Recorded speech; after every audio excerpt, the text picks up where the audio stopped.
આપણે આગળના વિડીયોમાં ભૌતિક ફેરફાર વિશે ચર્ચા કરી. હવે આપણે જોઈએ રાસાયણિક ફેરફાર વિશે ચર્ચા કરીએ કે રાસાયણિક ફેરફાર કોને કહેવાય. તો એક વસ્તુ યાદ રાખજો કે કોઈ પણ જગ્યાએ રાસાયણિક ફેરફાર થતો હોય તો એમાંથી કંઈક ને કંઈક નવો પદાર્થ ઉત્પન્ન થતો હશે, બરાબર. એટલે જોઈએ આપણે હવે લોખંડને કાટ લાગવા જેવી ફેરફારથી તો તમે પરિચિત હશો. લોખંડને કાટ લાગતો એ તમે બધાએ જોયો જ હશે, બરાબર. તો લોખંડના ટુકડાને થોડા દિવસ સુધી ખુલ્લો મૂકી દેતા તેની સપાટી પર કથ્થાઈ રંગનું સ્તર બની જાય છે. આ પદાર્થને શું કહે છે? કાટ કહે છે. આ વસ્તુ તમે બધાએ જોયેલી જ છે. અને આ જે પ્રક્રિયા છે એને શું કહે છે? કાટ લાગવાની પ્રક્રિયા કહેવામાં આવે છે. તો બગીચા અથવા ખેતરના લોખંડના દરવાજા, તેમાં રાખેલા લોખંડના બાકડા તથા લોખંડની કોઈ પણ વસ્તુ ખુલ્લામાં રાખેલી હોય તો તેને શું થાય છે? કાટ લાગે જ છે. તમે જોયું છે કે ઘરમાં રાખેલી કુહાડી, હથોડી વગેરે પણ થોડા દિવસ વાતાવરણમાં ખુલ્લા રહે તો તેને શું થાય છે? કાટ લાગે છે. અહીંયા જો ચિત્રમાં તમને જુદી જુદી લોખંડની વસ્તુઓ ખુલ્લી પડેલી દર્શાવેલી છે, જેની અંદર આપણને કાટ લાગેલો જો અહીંયા જે તગારા જેવી વસ્તુ છે એની ઉપર જો તમે કાંઠા ઉપર કથ્થાઈ રંગનું સ્તર જોઈ શકો છો. એ શું છે? કાટ છે. અને કાટ વિશે મારે તમને કંઈ ઊંડાણમાં કહેવાની જરૂર નથી. કાટ વિશે તમે સૌ જાણો જ છો. તો આપણે વાત કરીએ એમ કે આપણા ઘરમાં રહેલી હથોડી જેવી વસ્તુ, કુહાડી જેવી વસ્તુ જો થોડાક દિવસ વાતાવરણમાં ખુલ્લી રાખવામાં આવે તો પણ એને શું થાય છે? કાટ લાગે છે. રસોડામાં ભીનો લોખંડનો તવો કે તાવડી થોડા સમય સુધી વાપર્યા વગર મૂકી રાખવામાં આવે તો તેને પણ શું થાય છે? કાટ લાગે છે. જે ગર્લ્સને અને તમારી મમ્મીને ખબર હશે કે તાવડી જે સેજ ભીની હોય, ભેજવાળી, અને એને થોડા ટાઈમ સુધી મૂકી રાખવામાં આવે તો તરત એની ઉપર શું લાગી જાય છે? કાટ લાગી જાય છે. તો કાટ એ લોખંડ નથી. આપણને એમ થાય કે કાટ છે લોખંડ છે, પણ કાટ લોખંડ નથી. કાટ લોખંડ ઉપર થાય છે. એટલે કાટ છે એ લોખંડથી જુદો પદાર્થ છે કે જે લોખંડ પર જમા થાય છે. તો હવે આપણે થોડા વધુ ફેરફારોને ધ્યાનમાં લઈ અને નવો પદાર્થ બનતો હોય છે એની આપણે અહીંયા એક પ્રવૃત્તિ આપેલી છે કે સૌથી પહેલાં તો અહીંયા એક સાવચેતી આપેલી છે કે સળગતા મેગ્નેશિયમના તાર કે પટ્ટીને લાંબા સમય સુધી જોયા કરવી હાનિકારક છે. એટલે બળતા મેગ્નેશિયમને વધુ સમય એક ધારું જોયા ન કરો.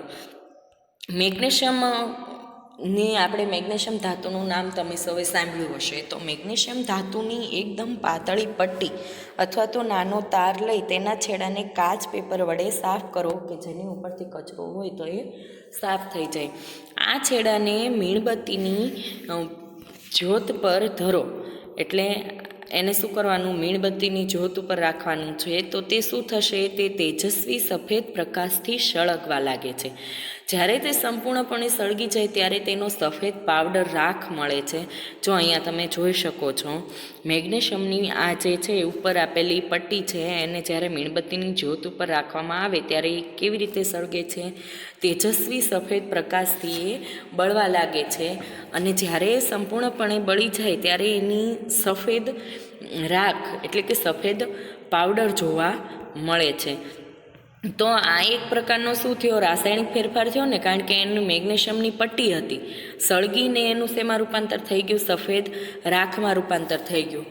હવે જો ખાસ ધ્યાન રાખજો, અહીંયા છે એ મેગ્નેશિયમની પટ્ટી સાથે જે આપણે જ્યોતમાં રહેલો ઓક્સિજન પ્રક્રિયા કરે છે અને એના કારણે આપણને એની રાખ જોવા મળે છે. મેગ્નેશિયમની પટ્ટીની રાખ મતલબ મેગ્નેશિયમનો ભૂકો નથી, બરાબર. એને આપણે સળગાવ્યું છે એટલે જે અગ્નિ હોય છે એની અંદર ઓક્સિજન વાયુ રહેલો હોય છે. એટલે એ ઓક્સિજન વાયુ મેગ્નેશિયમ સાથે પ્રક્રિયા કરી અને નવો પદાર્થ બનાવે છે જેની આપણને રાખ જોવા મળે છે. તો શું આ રાખ મેગ્નેશિયમ જેવી જ દેખાય છે?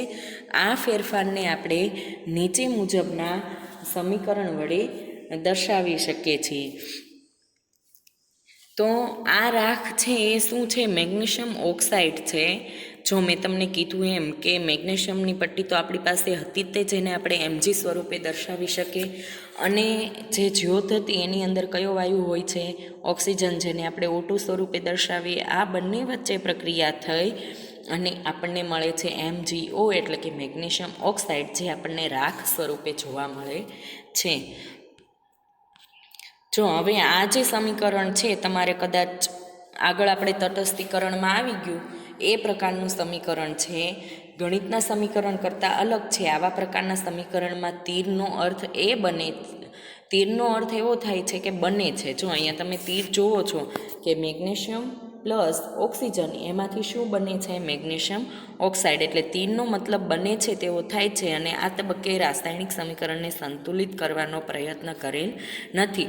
હકીકતમાં સંતુલિત કરવું એટલે શું કે માનો કે આ બાજુ મેગ્નેશિયમનો 1 છે, ઓક્સિજનનો 2, તો તીરની ઓલી બાજુ પણ મેગ્નેશિયમના 2 જ અણુ હોવા જોઈએ. એટલે એને સંતુલિત કરવું પડે. પણ હાલના તબક્કે તમારે એની જરૂર નથી. તમારે ખાલી એટલું યાદ રાખવાનું કે મેગ્નેશિયમનો 1 અણુ અને ઓક્સિજનનો 1 અણુ જોડાય અને મેગ્નેશિયમ ઓક્સાઇડ બને છે, જેને આપણે સફેદ રાખ મેગ્નેશિયમની જે આપણે જોઈએ છીએ. હવે આ રાખને થોડાક પાણી સાથે ભેગી કરો, મિશ્રણને બરાબર હલાવો અને આ મિશ્રણની ભૂરા અને લાલ લિટમસ પત્ર વડે કસોટી કરો. હવે જો રાખનું સૂત્ર શું હતું? મેગ્નેશિયમ ઓક્સાઇડ એટલે કે MgO અને એનું પાણી સાથે, પાણીનું સૂત્ર શું છે? H2O. એટલે એ બંને વચ્ચે પ્રક્રિયા થઈ અને મેગ્નેશિયમ હાઇડ્રોક્સાઇડ બને છે. તો હવે આપણને એની ભૂરા અને લાલ લિટમસ વડે કસોટી કરવાથી શું આપણને એની ચકાસણી કરવા મળે? આપણે આગળ સમજી ગયા કે જો ભૂરાને લાલ બનાવે તો એ એસિડ અને લાલને ભૂરું બનાવે તો એ કેવું હશે? બેઝ હશે. તો શું આ મિશ્રણ ભૂરા લિટમસ પત્રને લાલ બનાવે છે? તો કે ના, આ મિશ્રણ ભૂરા લિટમસ પત્રને લાલ બનાવતું નથી. તો આ મિશ્રણ લાલ લિટમસ પત્રને ભૂરું બનાવે છે? તો કે હા, આ લિટમસ, આ જે દ્રાવણ છે એ લાલ લિટમસ પત્રને ભૂરું બનાવે છે. એનો મતલબ એ શું હશે? લા ભૂ બેન, એટલે કે લાલને ભૂરું બનાવે એટલે એ શું હશે? બેઝ હશે. તો આ કસોટીના આધારે આપણે જલીય દ્રાવણનું એસિડિક કે બેઝિકમાં વર્ગીકરણ કરી શકીએ છીએ. મેગ્નેશિયમની આ રાખને પાણીમાં ઓગાળતા તે નવો પદાર્થ બને છે અને આ ફેરફારને નીચે મુજબના રાસાયણિક સમીકરણ વડે રજૂ કરી શકાય છે. જો મેગ્નેશિયમ ઓક્સાઇડનું સૂત્ર આપણને ખબર છે MgO અને પાણીનું સૂત્ર છે H2O, તો બંને વચ્ચે પ્રક્રિયા થઈ મેગ્નેશિયમ હાઇડ્રોક્સાઇડ એટલે કે MgOH, નીચે જે આપણને દેખાય છે એ MgOH ટ્વાઇસ. તો તમે આપણે 5મા પ્રકરણમાં શીખી ગયા કે મેગ્નેશિયમ હાઇડ્રોક્સાઇડ શું છે? બેઝ છે. એટલે મેગ્નેશિયમ બળીને મેગ્નેશિયમ ઓક્સાઇડ જેવો નવો પદાર્થ બનાવે છે અને મેગ્નેશિયમ ઓક્સાઇડ પાણી સાથે ભળતા મેગ્નેશિયમ હાઇડ્રોક્સાઇડ જેવો નવો પદાર્થ બનાવે છે. તો આ કયો પ્રકાર થયો? રાસાયણિક ફેરફાર. બરાબર. ત્યાર પછી હવે આપણને બીજી એક પ્રવૃત્તિ આપેલી છે કે કાચના પ્યાલા કે બીકરમાં અડધો કપ પાણી ભરીને તેમાં લગભગ 1 ચમચી કોપર સલ્ફેટ નાખીને તેનું દ્રાવણ બનાવો. કોપર સલ્ફેટ છે એ મોરપીચ કલરનો એક પદાર્થ છે, જેનું આપણે પાણીની અંદર નાખવાથી આપણને દ્રાવણ પણ કેવા રંગનું જોવા મળે છે? મોરપીચ રંગનું. હવે આ દ્રાવણમાં થોડા ટીપા મંદ સલ્ફ્યુરિક એસિડના નાખો. મને ખબર છે આ પાઠ એવો છે કે જેને તમે સમજવા કરતાં તમે જો એને પ્રેક્ટિકલ જુઓ તો તમને ઝડપથી યાદ રહે. પણ આપણે આ જે કોરોનાની પરિસ્થિતિને કારણે એ વસ્તુ અત્યારે શક્ય નથી. તો એના માટે આપણે તમારે પણ થોડુંક કોઓપરેટ કરી અને સમજવાનો પ્રયત્ન કરવાનો. તેમ છતાં તમને ન સમજાય તો તમે ગમે ત્યારે મેસેજ અથવા તો ફોન કરી શકો છો. તો જો હવે આપણે શું લેવાનું છે? 1 ચમચી કોપર સલ્ફેટનું દ્રાવણ નાખી અને આ દ્રાવણમાં થોડા ટીપા નાખી મંદ સલ્ફ્યુરિક એસિડ ઉમેરવાનું છે. એની અંદર શું ઉમેરવાનું છે? મંદ સલ્ફ્યુરિક એસિડ.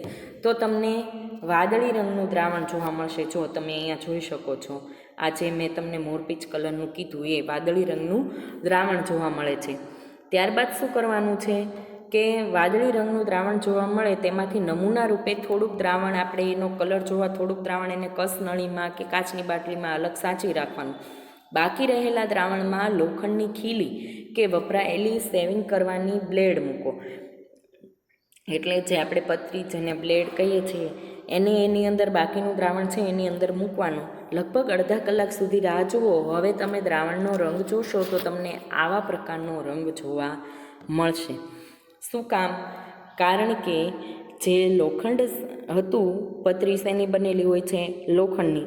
તો લોખંડ સાથેની પ્રક્રિયા બાદ કોપર સલ્ફેટના રંગમાં શું આવી જાય છે? પરિવર્તન આવી જાય છે કે કોપર દ્રાવણનો રંગ છે એ વાદળીથી લીલા રંગમાં ફેરવાય છે અને આયર્ન સલ્ફેટ જેવા નવા પદાર્થ બનવાને કારણે આવું થાય છે. કોપર સલ્ફેટ હતું અને લોખંડનું રાસાયણિક નામ શું છે? આયર્ન. તો આયર્ન સલ્ફેટ બની જાય છે અને કોપર છે એ આપણને પતરીની સપાટી ઉપર, બ્લેડની સપાટી ઉપર જમા થયેલો જોવા મળે છે. બરાબર? તો તમને દ્રાવણના રંગમાં કોઈ ફેરફાર દેખાય છે? તો કે હા, દ્રાવણનો રંગ છે એ વાદળીથી કેવા રંગનો થઈ ગયો છે? લીલો. ડૂબાડેલી ખીલી અથવા બ્લેડ છે એને કાઢી લો, શું તેમાં કોઈ પરિવર્તન થયું? તો કે હા, આપણને એમાં જોવા મળશે કે એની ઉપર કથ્થાઈ રંગનું જે આવરણ જોવા મળે છે. તો આપણને જે પરિવર્તન જોવા મળ્યું તે કોપર સલ્ફેટ અને લોખંડ વચ્ચેની પ્રક્રિયાને કારણે વાદળીથી લીલા રંગનું જે છે એ રંગમાં થતો ફેરફાર આપણને જોવા મળે છે. વાદળીમાંથી કેવો રંગ બની જાય છે? લીલો. તો એ લીલો રંગ શેનો આપણે લીધું હતું? શું? Copper sulphate. મળે છે શું? Iron sulphate. તો કોપર ક્યાં ગયું? તો એ જે બ્લેડ છે એની ઉપર જમા થઈ જાય છે. તો ખીલીની સપાટી પર કે બ્લેડની સપાટી પર જે કથ્થાઈ રંગના કણો જોવા મળે છે તે કોના છે? કોપરના. જે બીજો નવો પદાર્થ છે. કોપર છૂટું પડી ગયું અને આયર્ન છે એની સાથે જોડાઈ ગયું. આપણે આ પ્રક્રિયાને જો અહીંયા નીચે મુજબ લખી શકીએ કે કોપર સલ્ફેટનું દ્રાવણ કેવા રંગનું હોય છે? વાદળી રંગનું. લોખંડ છે એને આપણે આયર્ન તરીકે લખી શકીએ. એમાંથી મળે છે શું? આયર્ન સલ્ફેટનું દ્રાવણ. એટલે કોપર શું થઈ જાય છે? છૂટું પડી જાય છે. અને આયર્ન સલ્ફેટનું દ્રાવણ આપણને કેવા રંગનું જોવા મળે છે? લીલા રંગનું. કોપર આપણને કેવા રંગનું જોવા મળે છે? કથ્થાઈ રંગનું. તો અહીંયા પણ એક નવો પદાર્થ બને છે. બરાબર? હવે જોઈએ આપણને પછી એક પ્રવૃત્તિ આપેલી છે કે ટેસ્ટ ટ્યુબમાં 1 ચમચી જેટલો વિનેગર લ્યો. ત્યારબાદ વિનેગર એટલે કે એસિડ એટલે કે એક એસિડ છે. બરાબર? જે તમે આગળ આપણે ભણી ગયા કે જેનો ઉપયોગ ખોરાકને લાંબા સમય સુધી બગડે નહીં એના માટે કરવામાં આવે છે. તો અહીંયા આપણે આગળની પહેલાં 2 જે પ્રવૃત્તિ જોઈ કે પહેલું છે મેગ્નેશિયમની ઓક્સિજન સાથે પ્રક્રિયા થવાથી મેગ્નેશિયમ ઓક્સાઇડ, એનું પાણીમાં નાખવાથી મેગ્નેશિયમ હાઇડ્રોક્સાઇડ, જે પોતે બેઝિક છે. બીજી પ્રવૃત્તિ આપણે જોઈ કે કોપર સલ્ફેટની અંદર આયર્ન એટલે કે લોખંડની ખીલી નાખવાથી એ આપણને શું મળે છે? આયર્ન સલ્ફેટ મળે છે અને એ લીલા રંગનું હોય છે. વાદળીમાંથી લીલા રંગમાં પરિવર્તન થાય છે અને કોપર છે એ આપણને બ્લેડ ઉપર જમા થયેલો જોવા મળે છે.